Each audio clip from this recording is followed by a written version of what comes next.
Um,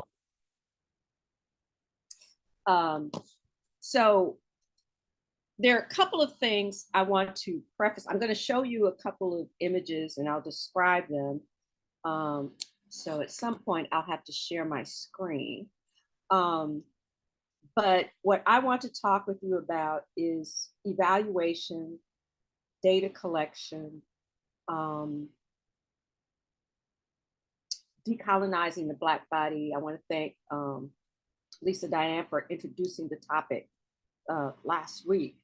So we're going to talk about evaluation, data collection, measurement, documentation, and culturally relevant evaluation, and decolonizing the Black body. So I kind of want to open up this conversation with something that I think will resonate with all of us. And this is going to be interactive. This is truly going to be a conversation. And I'm going to ask you to write some things down and give us your feedback. So, but I want to start with overall, the idea of evaluation is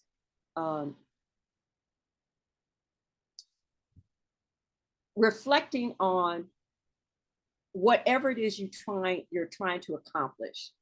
And did you do that? It's just that simple. What did you plan to do? Did you do it? How do you know that you did it?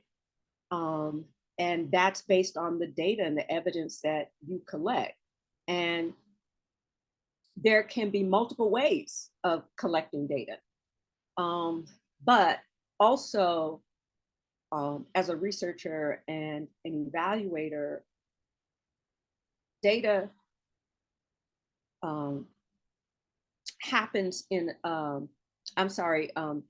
phenomenon happens in a historical and cultural context, which is very important. And so that's something that I'm very much interested in, making sure that that phenomenon gets captured as well as you deem it important. Things don't happen in a vacuum. They happen in moments in time. So what I want to bring up as a preface to all of this is I want us to talk for a few minutes about what happened in Montgomery a few Saturdays ago. Are we all aware of what happened in Montgomery? Okay. Yes, ma'am. Okay.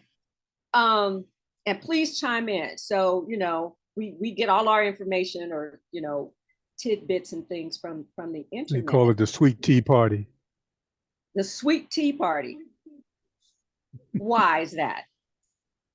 Because Black folks are, they love sweet tea, and just a take on the original tea party from the European perspective. Gotcha. Okay. So I think that, I'm not going to belabor the point, but some highlights. We know that this Black man who was the dock captain was monitoring the dock. His job was to make sure that everybody was safe and people were there to have a good time and learn about what was happening. And some people challenged his authority and wound up attacking him. And then this melee ensued, right? And people came to his defense. There's a whole lot of history. Some of you might know it better than I do of Montgomery, but some of the things that I heard leading up to it, one, that particular place was a slave auction block. Two, one of the boats that was trying to dock was called Harriet. Earlier that day, a group of Black women went to that very spot to pray for the ancestors. So, and of course, we cannot forget the folding chair, because I did not know the history of the folding chair. So apparently it was uh, invented by a Black man, right? So all of these things converged in this moment. And I don't believe that it was an accident. It made me think about all of the moments in our history as Black folks when we wanted to step up and defend and come to somebody's aid. I'm thinking, for example, George Floyd, right? And in that particular moment, all they could do was film because lives could be lost. This particular moment represented so much more than, oh, you know, a Black man got jumped. There was history, there was context, there was culture. And oftentimes, I mean, the lives that we live, the work that we're trying to do is not void of that. The importance of Black bodies have always been colonized. And with that comes history. With that comes intergenerational trauma. And oftentimes, these things don't get included in what we consider what should be evaluated, right? So, so when I use that as an example, because when I talk about decolonizing the Black body, and I'll show you an image that kind of takes us through that, because it's something that gets at the importance of evaluation. So evaluation. I think what I want to do is perhaps go to this image first. So I'm going to try to share my screen. William, okay, start share.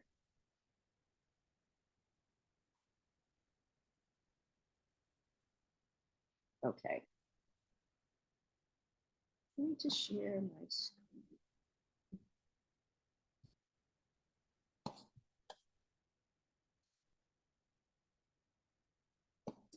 Nope, that's not what I want.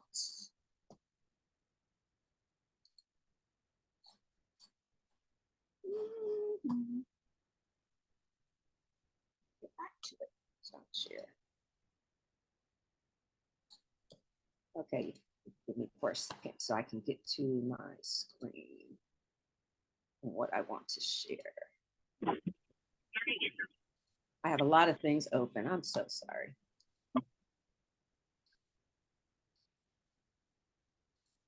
Okay, Reverend Bean sent you this article last week.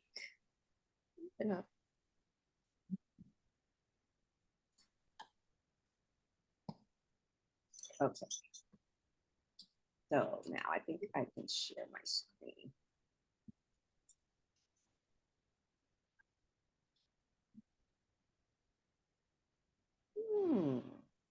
Okay, start share.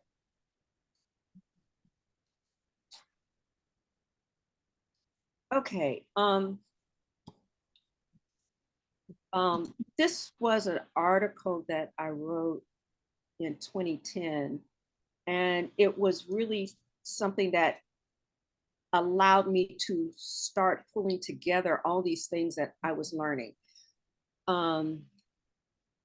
about how to do culturally relevant evaluation with marginalized populations, indigenous people. The article is called An Afrocentric Approach to Building Cultural Relevance in Social Work. And I was struggling with why HIV prevention education didn't seem to be as effective for particularly for the Black population, but specifically Black women. Most of the research that I have read when and engaged in, when Black women engage in some of these long-term studies, they are least likely to retain what they've learned. And after doing some work and research, Can you guys see this? See the screen? Is that a, can somebody give me an audible yes? Yes, we Thank you. can. We can see. Okay, thank you. So I was struggling with why this was happening. And I read this book called Decolonizing Methodologies, Research and Indigenous People. And it was written by a woman called Linda Smith, who works with the Maori population in New Zealand. And so she offered this framework. And I was like, oh, this could be very useful. So what I did was I overlaid HIV prevention education efforts in this framework. And so imagine if you think about a target, like if somebody has a bow and arrow and they're trying to shoot, or a dart board, right? You have these outer rings leading to the center ring. And she likens the outer rings to what she calls the most outer ring is survival. Whatever it is that we're dealing with, it's based simply on, we got to get through it. We can all probably relate to this when we think about COVID and social distancing and wearing a mask. The next inner ring is recovery. And recovery represents like, okay, we found we've got a handle on something. We kind of know where we're going. The third ring is closest to the center, is called development. And so it's the crisis is over. So when you think about, for example, COVID, it's like, okay, we can create vaccines. And then the center point is self-determination. So it's now, we're at a point where we know enough about what is happening that we can make some grounded decisions that really reflect where we are and that are best for our community. Then after you find out what self-determination means for you, then she asks these questions that are much like a map: north, south, east, west. At the top of the map is healing. And that's where, after you have figured out what self-determination means for you, then where does healing need to occur? After you have figured out what self-determination means for you and the project that you're dealing with, then where does decolonization need to occur? Meaning, we've all grown up in this Western environment and have been exposed to and maybe internalized some ideas about ourselves. So where does decolonization need to occur? The third concept she takes us through is, now how do we transform? It's transformation. And then finally, mobilization. So in the context of HIV, those 4 circles, survival, recovery, development, I put the ways in which HIV prevention education has occurred. What have we been told? Survival, I link to abstinence only. And we see a lot of the government programs are based on that. A lot of the high school sex education curriculum is based on abstinence only, just don't do it. Well, then now that we know a little bit more, recovery. Recovery might be condoms, condom distribution. It's like, okay, we can protect ourselves by use of condoms. The third ring is development, which is maybe adding some historical information to how we talk about sex in our communities, with our children, in our schools. And then finally, self-determination, as I coined it, in this case, when we're talking about HIV, is it looks like Black families, scholars, artists, and practitioners who define without judgment our own sexual behavior and practice affirming non-harmful acts of self-love. So let me give you a backup. I'm an evaluator, I'm a researcher, I'm also a social worker.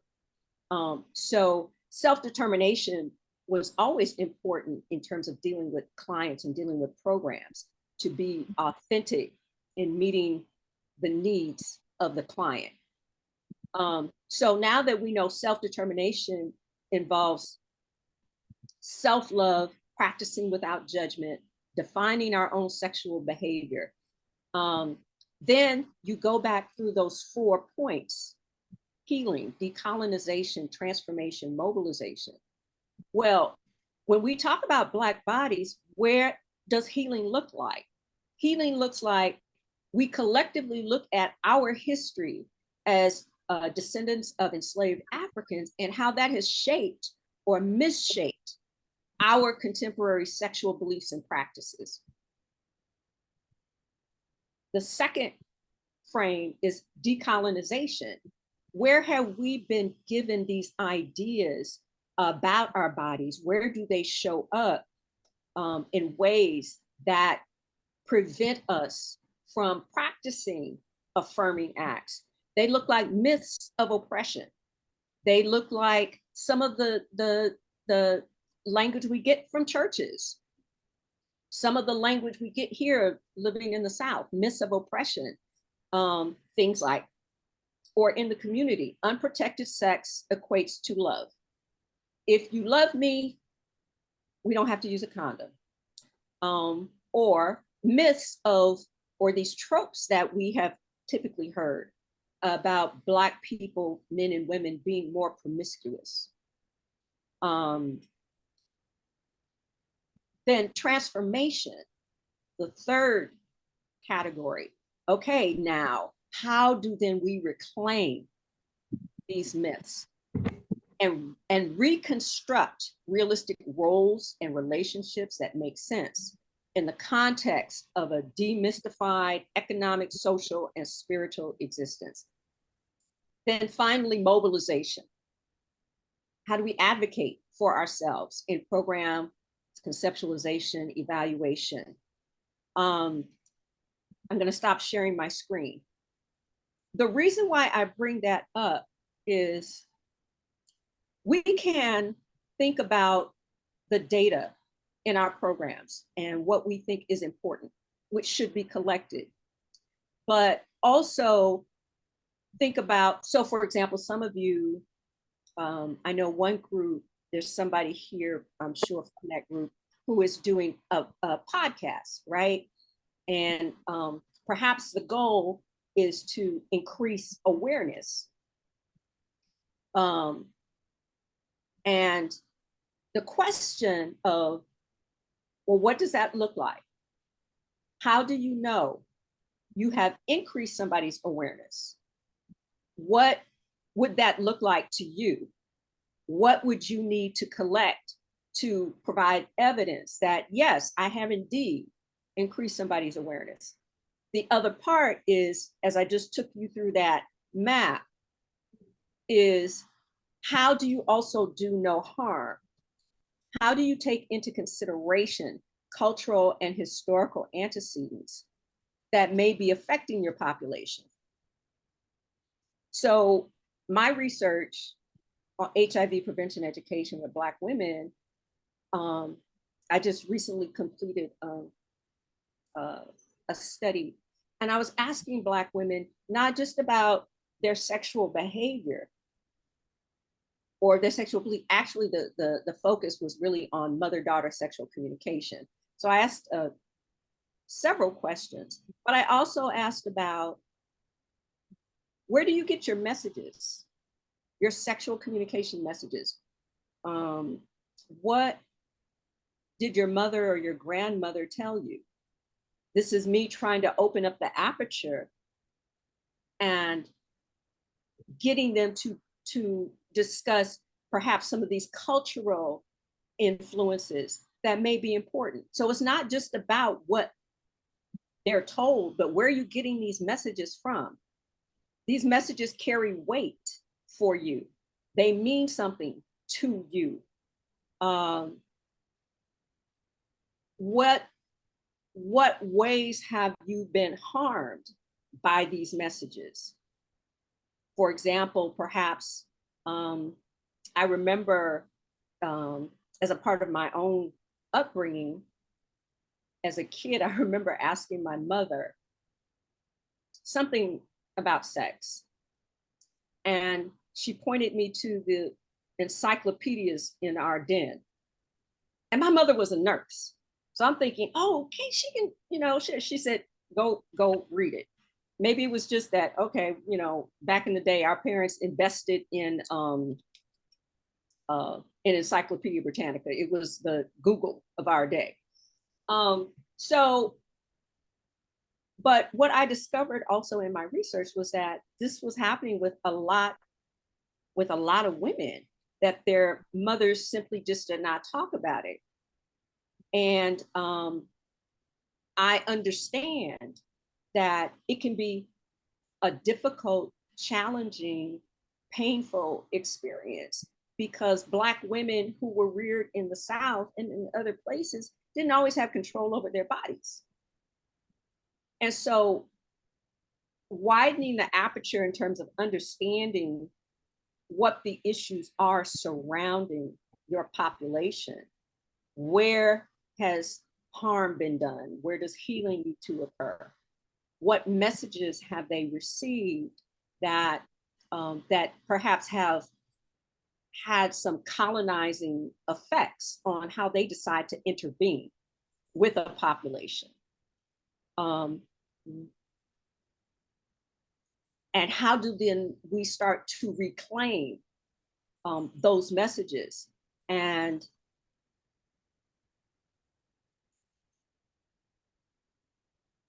include that reclamation in our programming and how we evaluate what we think is important. And then finally, mobilization. How do we move forward? So the whole point of decolonizing the Black body, that particular perspective, which is central to this grant, is we want this to be meaningful, a meaningful experience for our participants and what we do. But sometimes we can't do business as usual. It may not necessarily give us the information that we want. And I know that each and every one of you has a hunger for what it is that you are doing as a practitioner and how you want to intervene.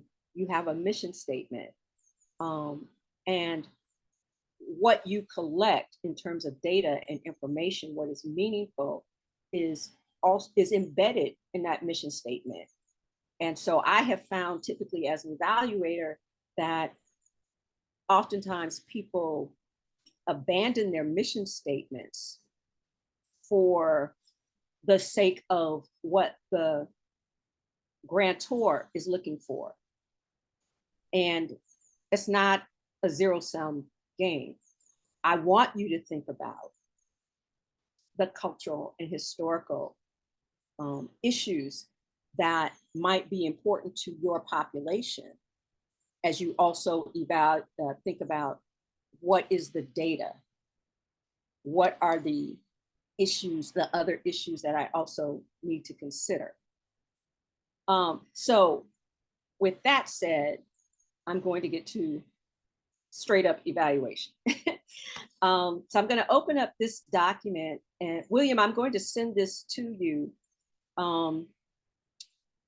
It's a short document, a report, but it talks about SMART goals and evaluation, and it has a little workbook in the back.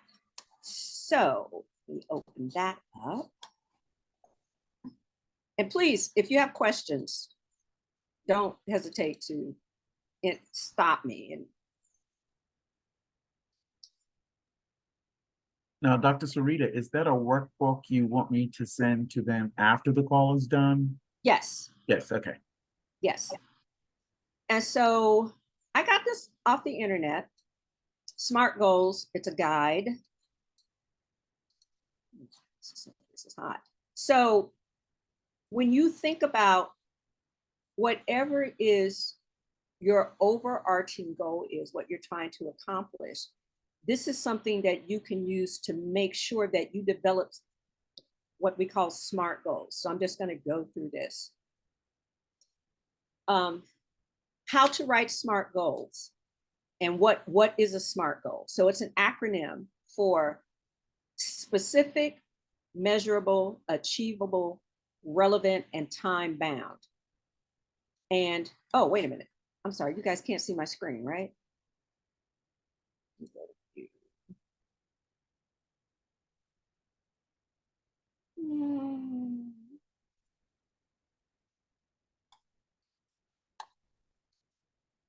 Trying to share my screen.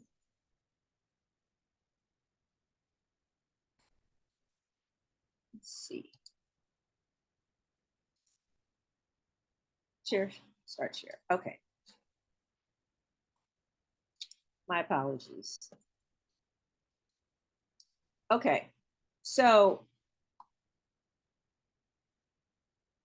we go back to the top. So this is the cover, SMART Goals, a how-to guide. And so as you can see, it's a short report. So it explains what are SMART goals? What are the criteria? How do you decide the scope? How do you write it? And examples. And then in the appendix, it has a template. So what are SMART goals?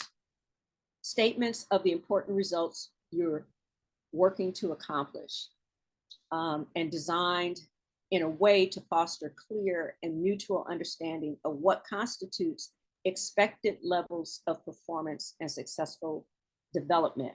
So everyone, I don't want to make this, I don't want to sound like the wizard behind the curtain in Oz. We all practice this every day. When we get up in the morning, we look at the forecast, right? And based on what the forecast is and what we know we're trying to accomplish for that day, we make a plan, including how we dress, what kind of shoes we wear, if we're going to the office, where we're going to park.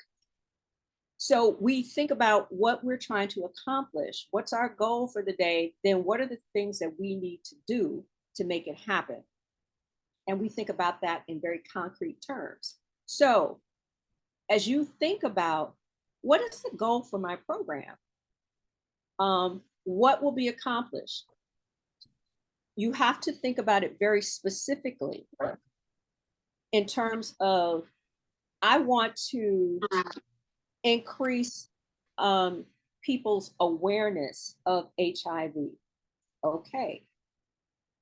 What data then will you need to help provide evidence that you have increased their awareness? And it could be that you create a survey that you ask people to take. Sometimes there are multiple ways of collecting data. One example is like if I think about blood pressure, how can you measure blood pressure? And I'm going to ask you to give me some feedback. What are some of the ways you can measure blood pressure?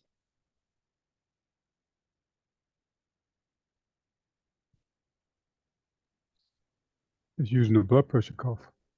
Okay, you can use a blood pressure cuff, right? And that will give you the actual data.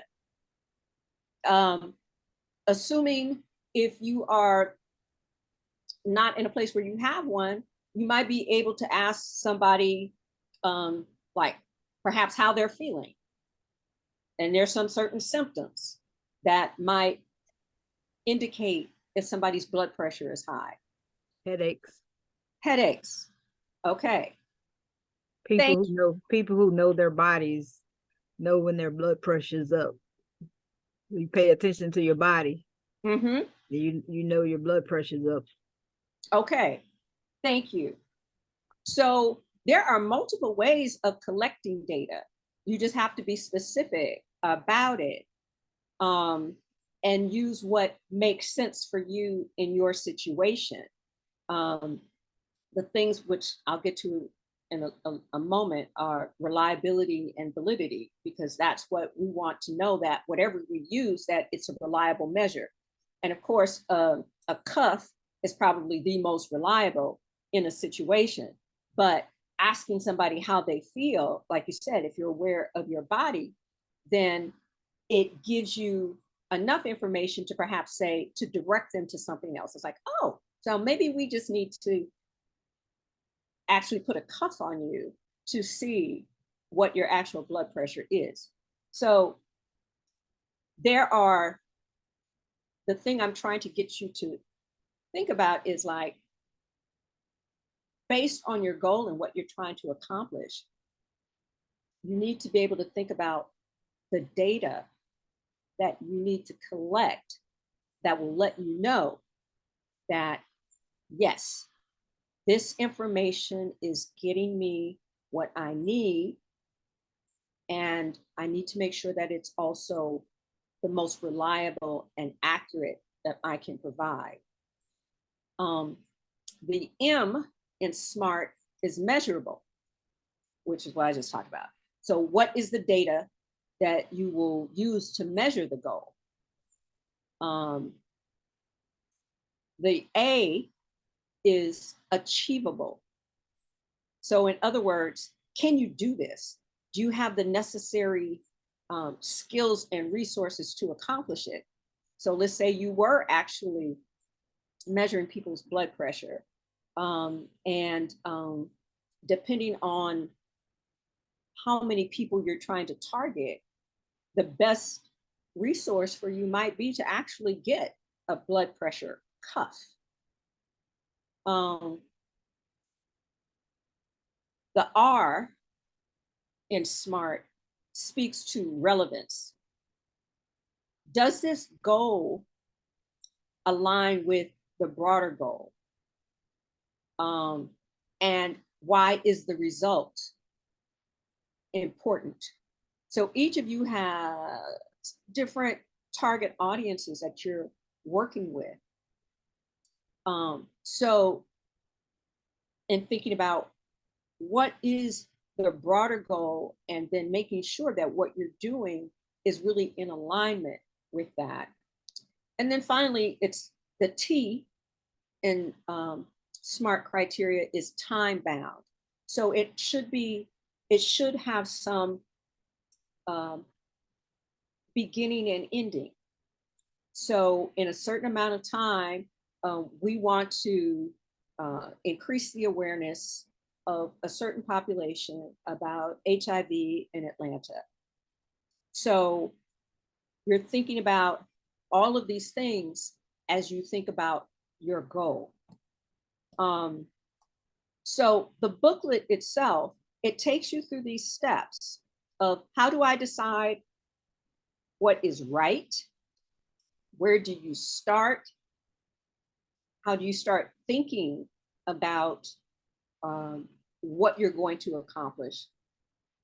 How do you write out your SMART goals? Learning to be specific about what it is that you're trying to accomplish. And then again, going through the metrics, it talks about how you can, it gives you some examples as well for each of these. The best thing is, then again, in the appendix, is it gives you a workbook, a template for helping you.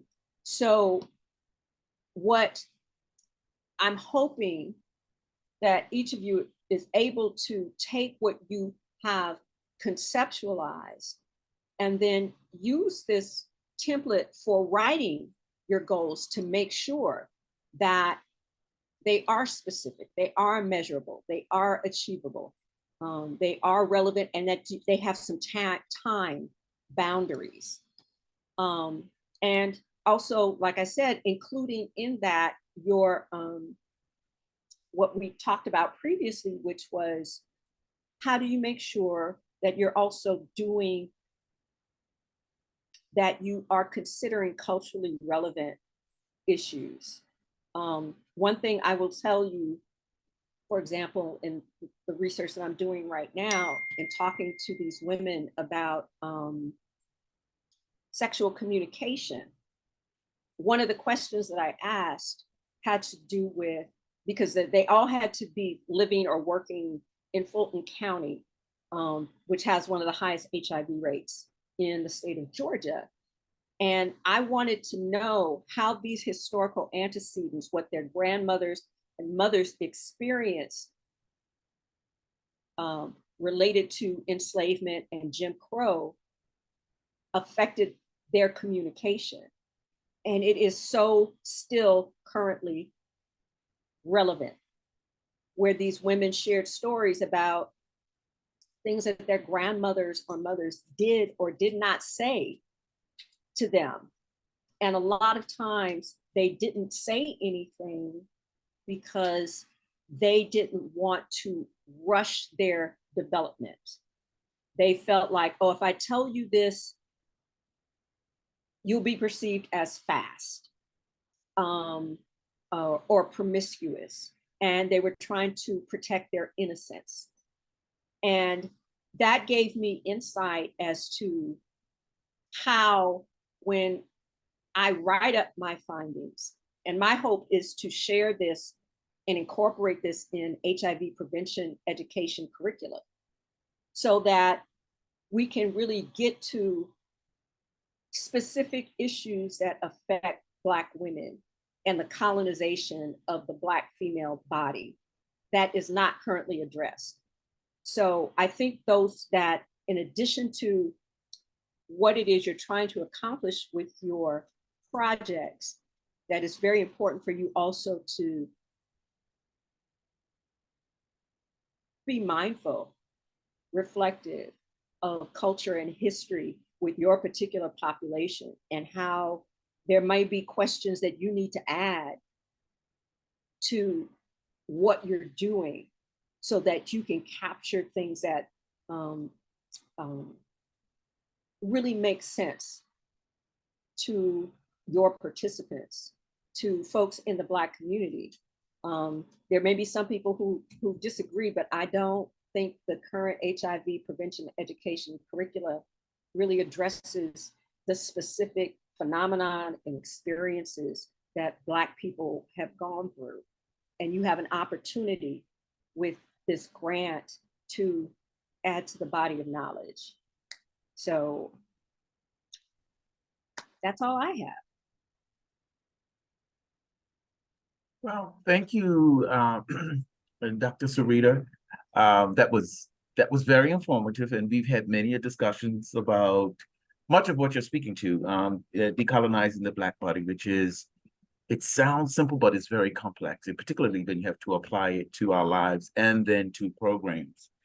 But then how you went on to speak about evaluations and basically how are you going to measure the effectiveness of what we do or what the programs do in the community.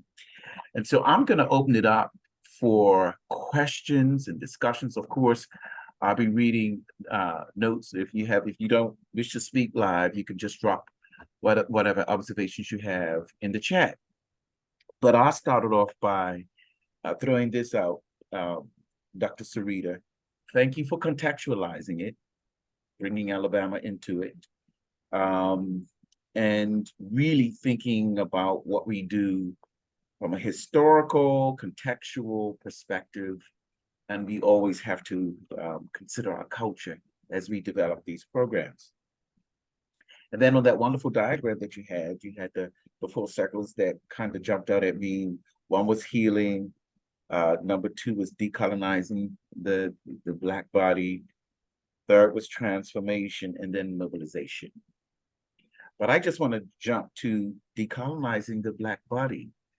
I noticed in your diagram that because of our history, contextualizing everything again, because of the history, faith, culture, now is it the Black community that has the perception that unprotected sex leads to love? Is it us that has the perception that we are more promiscuous, or is it other communities and other cultures that perceive Black people to be more promiscuous?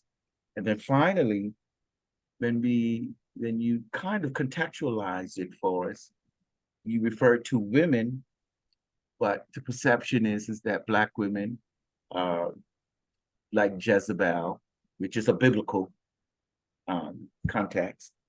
But then men are like studs, which is a slavery context. So you have these two particular anchors that are out there: religion and slavery. If you can, in decolonizing the Black body, you have faith and religion, and you have something that is cultural and historical, which is slavery.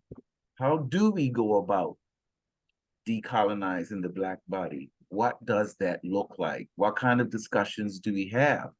And then I also want to throw it out to the cohorts. Have you begin that kind of deconstruction from faith and religion, and then from slavery, and what kind of discussions do you have, and what kind of tools do you have, and can we utilize those tools in the programs that we develop? Oh, that's a lot, William. I will do my best. But I think, so I've been doing HIV prevention in different settings for many years. But I've also done some specific work with the Black church. This is not my first rodeo. And it's always challenging because we live in the Bible Belt. And a lot of people have been alienated by the church. And so it's a very complicated place to be. So the reason why I thought it would be important and relevant here is that we're representing this interfaith system. And so there may be things or beliefs that people have that where they need to journey through that model to see and understand where perhaps healing has occurred, where colonization has occurred through whatever teachings. And to decide for themselves. So it doesn't mean that, okay, people, I don't expect people to change their beliefs, but it's a way to center what you're doing so that those beliefs are front and center. And so that you can then make decisions and choices about, oh, what you're going to do, what you're not going to do. So there's plenty of research out there that talks about how the church has been complicit in perpetuating harm. And but we also know that the church is also very central and important to our communities. So it's a way of, I think, kind of, what's the phrase? James Baldwin said it. Basically, we can't deal with anything until we're ready to face it.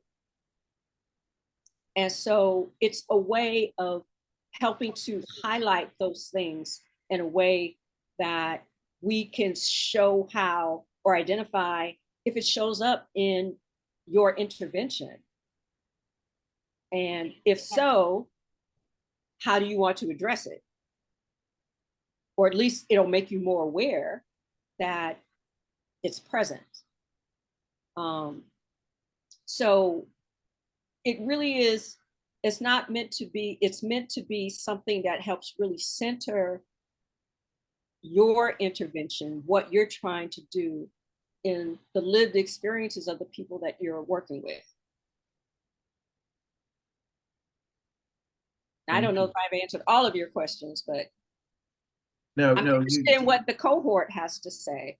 Yes, I'm interested in hearing it. I don't know if we have any cohorts that wanted to contribute to the discussion of what decolonizing the Black body looks like for you, in particular to your program. Do you currently have any programs or activities in place or projects in place now that actually kind of confronts that and deals with it head on and face on? Is there anyone that would like to speak to that?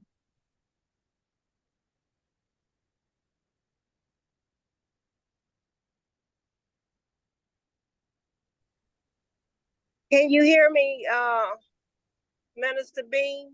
I can hear you. Yes, yes, yes, ma'am. Okay. Mm-hmm. What I had thought this session was going to be about was helping us evaluate our programs based on what our mission statements were and what we were trying to do and what we're trying to measure, and giving us some guidelines on how to do it. I appreciate I did review the YouTube video you sent around understanding what colonizing the body meant, and I thought that was a very novel and appropriate and useful, and a theory that needs to be dealt with, because basically it's just oppression. And anytime you think about what England did to Africa and what they did to all these other countries, one island going around taking over all over the world, stuff that don't belong to them, raping them, taking their resources and all of that. They were colonizing different places to rape them. And so when I read Miss Sarita's stuff, then I understood it was about what kinds of oppressive things are happening to our bodies as LGBTQ people and Black people and those kinds of things. But what I need to know is some questions answered around how we measure the SMART goals that we have. Now, I have a question about how to do a pre-test and a post-test. How do we guarantee the anonymity of the participants, but still get the data we need to measure the progress of the programming that we do? If we do a pre-test at the beginning, what can we ask the participants to provide us that will not compromise the study and will not harm them? And but also when we post-test, we get the data that we need to say, hey, we've done what we said we would do. That's my question. Okay, thank you. So so this was meant to be, to give you a guide. So when you look at the book, because everybody's project is different. So when you think about your goal and you think about what it is you're specifically trying to accomplish. So let me ask you, Reverend Meredith, let's talk about your project. What is your overarching goal? What are you trying to do?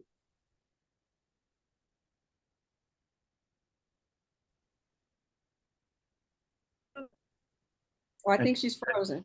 Yeah, she got frozen for a minute. I'm sure she'll come back. But talking to me? Yes. Yes, yes. Mm-hmm. I asked what is the specific goal of your project? What are you trying to change, increase? What everybody's project is trying to move somebody from point A to point B. What is the overarching? We're trying to decrease stigma, and we're trying to decrease the stigma associated with HIV, decrease the stigma associated with LG and the LGBTQ plus community, not just activities that address things that may cause the stigma, like workshops that speak to the religion that has been proven in the past to inform the discrimination and the stigma.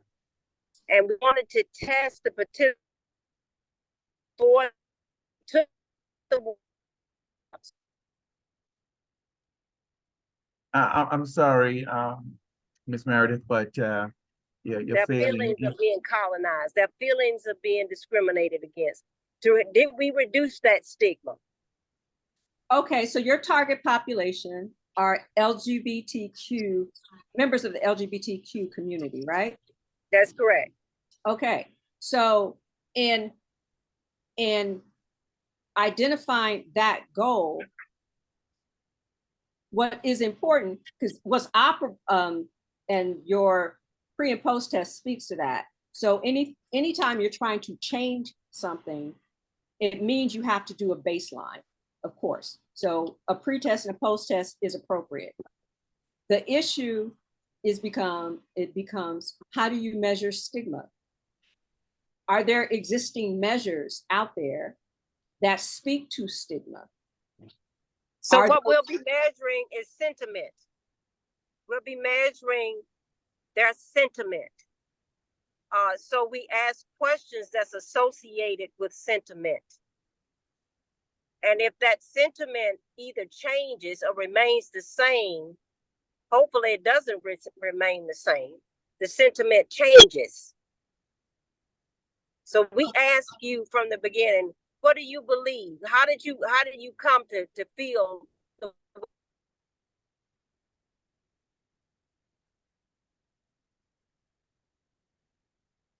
Look like will hopefully address the sentiment, the source of the sentiment.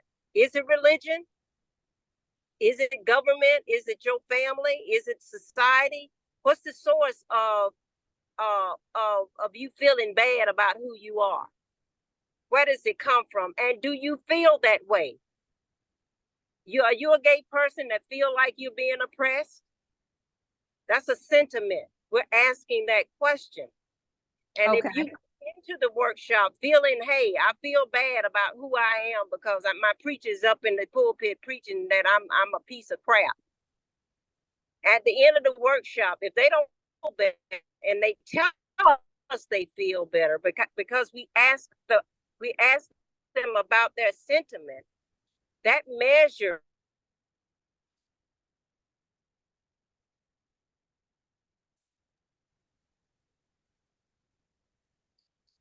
Okay, so I think I have a gist of what it is. So you're hoping that their sentiment, their feelings around stigma will decrease as a result of the intervention. Correct, right? Okay, so if you have one thing for each of you to think about is whatever it is you're trying to address, whatever you're hoping will change, are there existing measures out there that are reliable? Meaning that they have high reliability and validity. You can measure it quantitatively or qualitatively. It just depends on your access to the population. So my question though with an existing measure, you still have to think about it in terms of the context of the population. Does it cover all of the things that are appropriate for that population? So for example, if you give that measure to me as a Black woman I have some very specific issues about the intersection of being Black and female.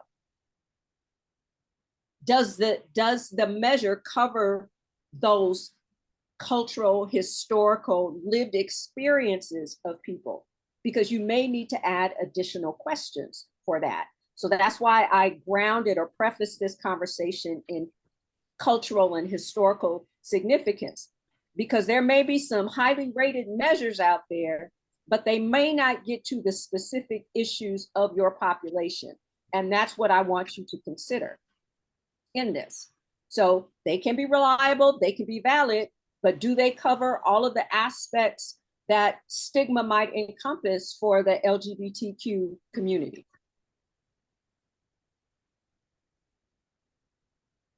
Thank you for that, Dr. Sarita, and thank you so much for your question, Sister Meredith. I have another question just to keep it moving on. I remember, if we remember, in session 3 that was led by Lisa Diane White, and that was dealing with incorporating faith, values, spirituality, and community programming. Today, you're speaking about mobilization, and we're advocates, and we're being mobile and trying to make a change.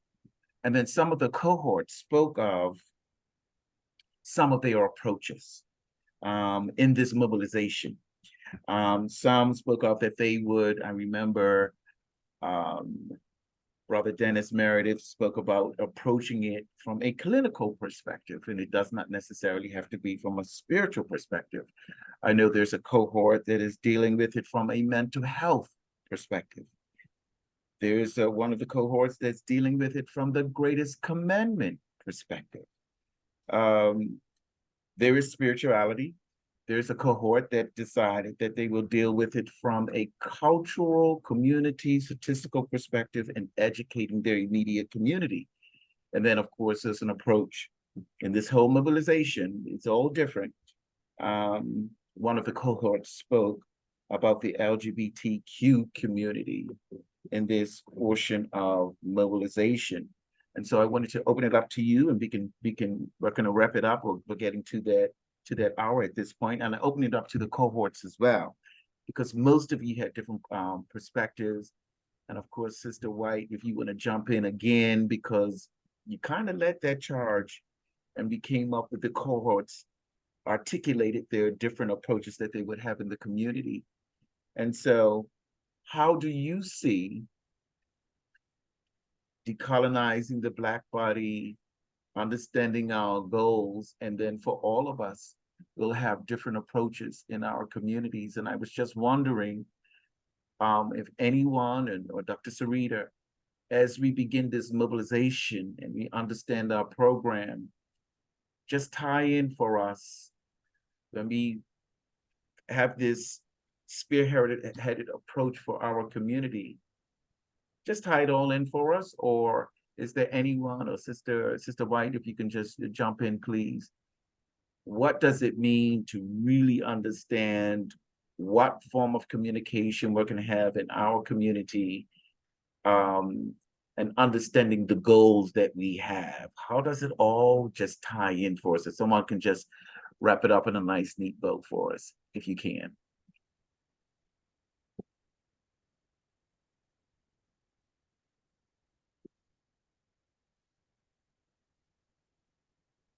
Anyone?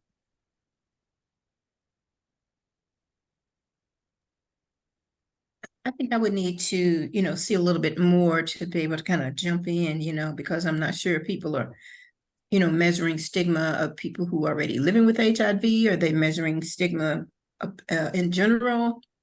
Are you trying to determine if there is stigma versus is it related to the church? So those are the kind of things I would need to have more information about to support the development of, I guess, evaluation tools. Yeah. Yeah, I agree. It can be, can I say this, that in reflecting on the proposals, a lot of people put more emphasis on what they were doing, not as much on the evaluation, which is fine. So what I typically do when I'm working with my students on their research is having to go through this plan. This is why I think that if each of you goes back, and that's the whole purpose of this capacity building, is to kind of discuss some of the things that we think are important, but maybe now with this additional information, you can go back to your programs and be more specific using that criteria of the SMART goals and seeing specifically what data have you stated, what data you need to collect in order to show evidence. And only you know that. So I go back to Reverend Meredith's question of, if you are trying to reduce stigma, and I totally agree, Lisa Diane, that stigma is a broad thing. Are you trying to reduce it in the individual? Does it exist in other places? So that way you are tying what you are doing to your outcome. And so I'm perfectly willing to sit down with everyone, but there's no way I can address everything that has to do with evaluation with 7 different proposals. But it is to give you a guide, a template in terms of what you should be thinking about, in terms of ultimately, what is my goal? How will I know when I've reached it? What evidence do I need to provide that supports that I've reached it? So it begins with that. So once people are clear on what they're trying to accomplish and the evidence, then, and I think that's what the presentations are geared to do in a few weeks, is everyone is supposed to then come back with their proposals informed by all of our capacity building sessions. So, so that is the most important thing when it comes to evaluation. Are you clear on your goal and what's the evidence? And then from there, then we can really work and talk about how to then you collect this data. There's a whole nother series on that. Evaluation can be a course, a semester-long course by itself. But I encourage everyone, as you prepare for the presentations that you would do, to look at that template in the back of the book that William will send you after this meeting, that will allow you to revisit your goals to make sure that they are SMART goals. Yes, thank you. Thank you for that. We do have 2 comments that I'm gonna read out just before we begin to wrap it up. This one is from Tori Cooper. She says, Dr. Davis, I will add to what Dr. Meredith was not able to share about her project. Her program participants will all identify as people who are LGBTQ and Black with a spiritual religious affiliation. There are several measures of stigma and stigma reduction that will take place over the period. Additionally, when she said measuring sentiment, she'll be using a qualitative evaluation tool. And then from RIM Fellowship UCC, doesn't have a name, but their wait, William, before you go on, I'm sorry. Sure. So with that, thank you, Tori. So if it's a qualitative tool, you'll need to make sure that you have a way of assessing, because qualitative can be interpreted. So you have to have, at least two people reviewing to make sure they have a shared understanding of what something is. So you might have people doing journals, which is perfectly fine, right? And so you ask them these questions and they respond to it. But then you want to make sure that you definitely have two people at least who review those comments so they can say, oh yeah, I think this is what they meant. Yeah, I agree with that, you know? Thank you. And I agree with that. Thank you. And if I may, I also think it would be extremely challenging considering the period of time and the samples, the number of program participants to get the most impactful quantitative data, just because, you know, you don't have enough time to do at-length research. You don't I don't think any of the programs will support enough program participants or subjects, I'll use that term, research subjects, to give you the most accurate sample of community. And so I think for many of the projects that I would imagine will be coming out of this group, quantitative would be the best way to measure.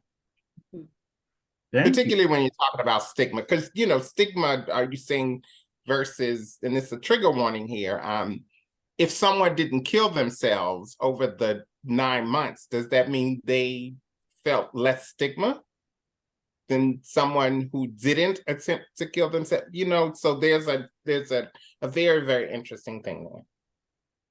Yes. Thank you. And I like the idea. I'm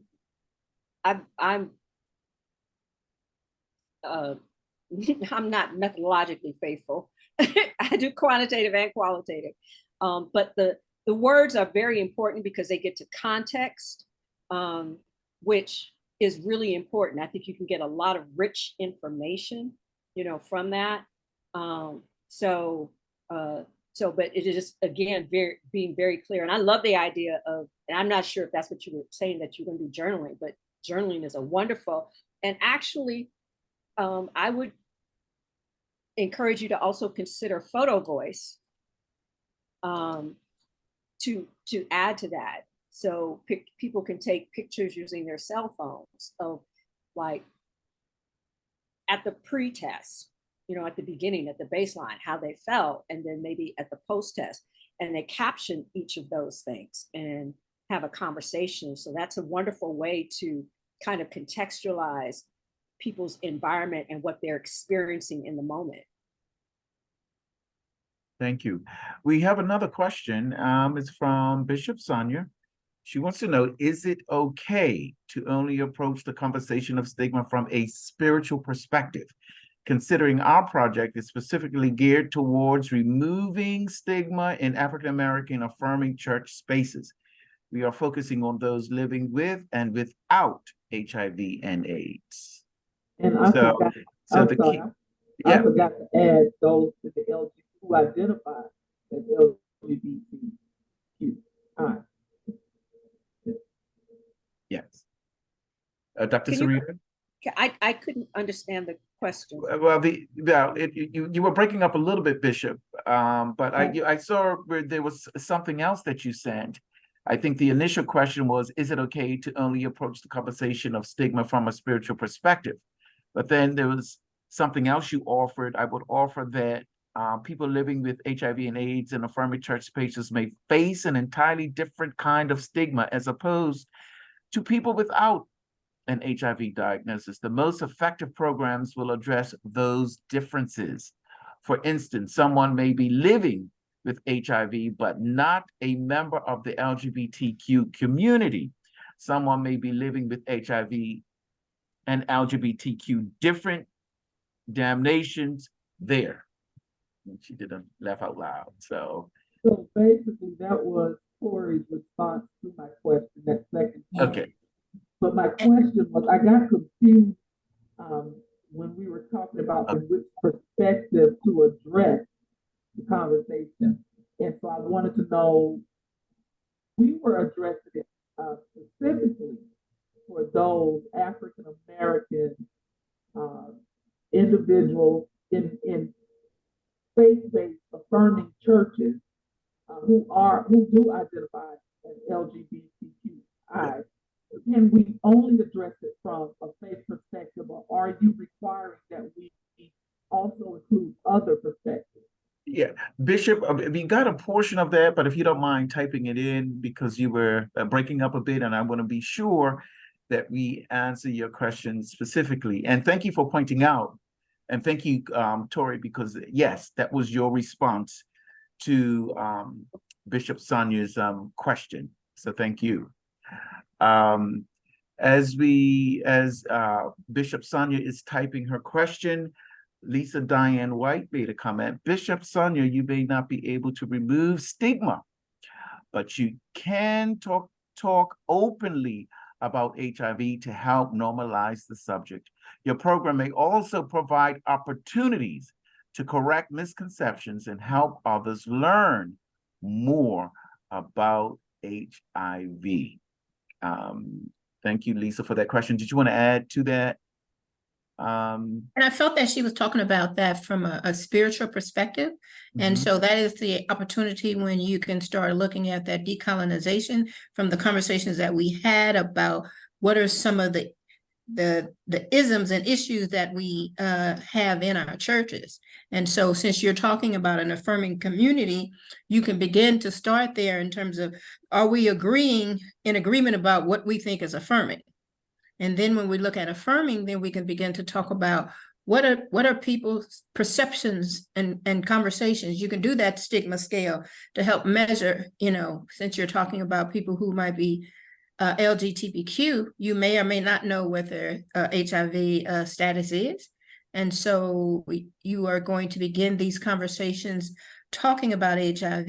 And this, just like when we were looking at some of the games we played, it allows you to begin to talk about some of the things that are myths, some of the misconceptions that help lay stigma. And so what we've been hearing in our quote unquote affirming churches is that, people living with HIV are nasty, that they spread, HIV going into the bathroom. See, these are things where people clearly don't know about HIV. So you can look at that stigma, and you can also help reduce it by providing accurate information to see if that does help shift people's, attitudes about something they may have never had a conversation about.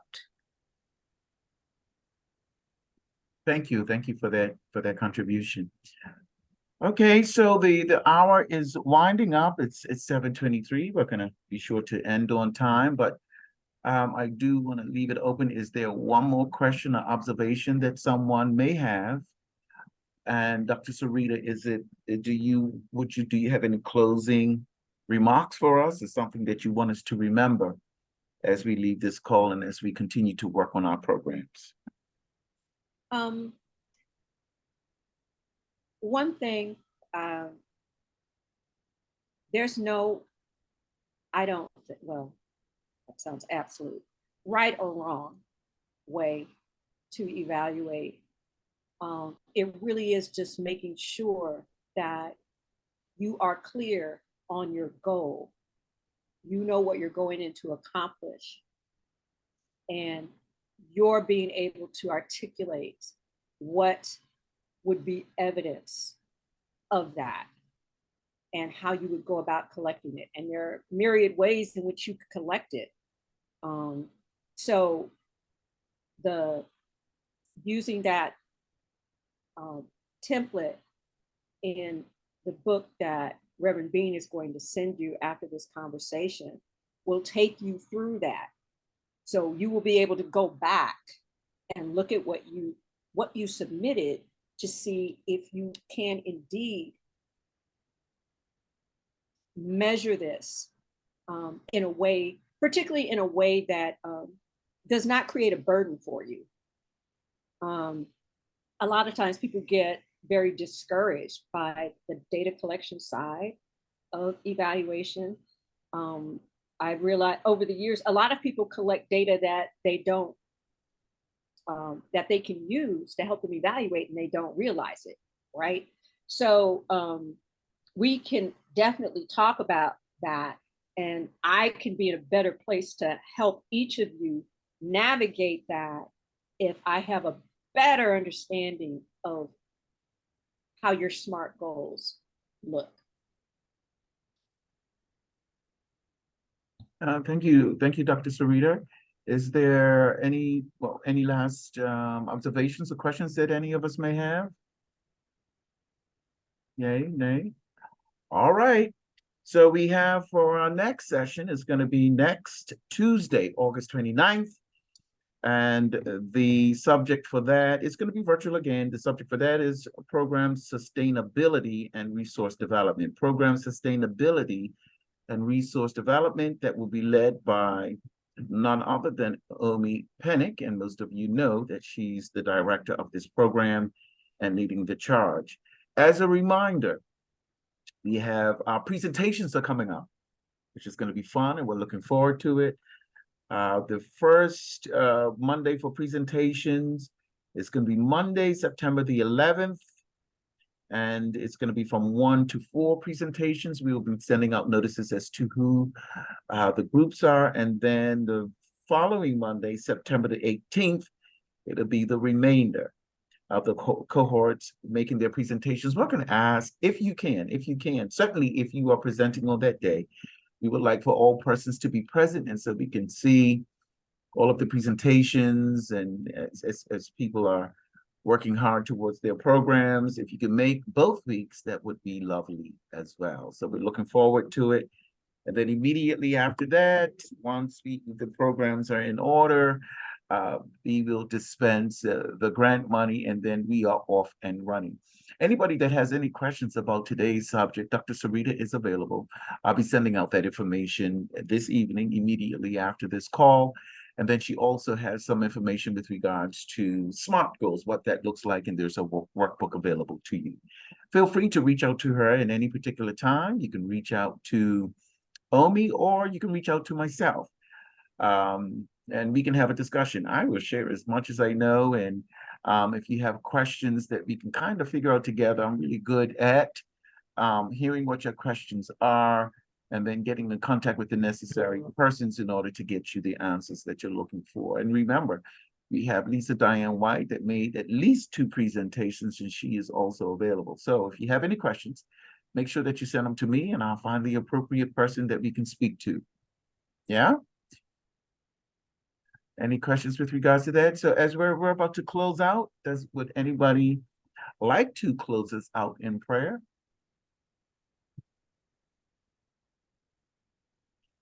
Well, I don't mind praying, so I don't mind closing us out in prayer. Okay, let us go to God. God, we just thank you for today. God, we know that you honor our labor. God, you know our desire, and you know that we want to make a difference in our corner of the world, specifically as it deals with HIV and AIDS, and not only people living with it, oh God, but people who are empathetic to this situation, oh God. And we also now understand that it's a little bit more than just the disease, that we know that we have to deconstruct some things and decolonize the Black body. We do have to go through a transformation before we can become mobile. And so as we continue to grow in this program, allow us to grow in spirit and in mind and in community. We say thank you to your goodwill and your grace and your mercy. Let us all say amen and ashe. Ashe. And Ashe. Ashe. Thank you all. See you next Tuesday. Thank you. Thank you so much. Take care, everyone. Thank you. Dr. Sarita, if you can stay on for a moment. Oh, she's gone. Hey, Tori. Oh, she's gone.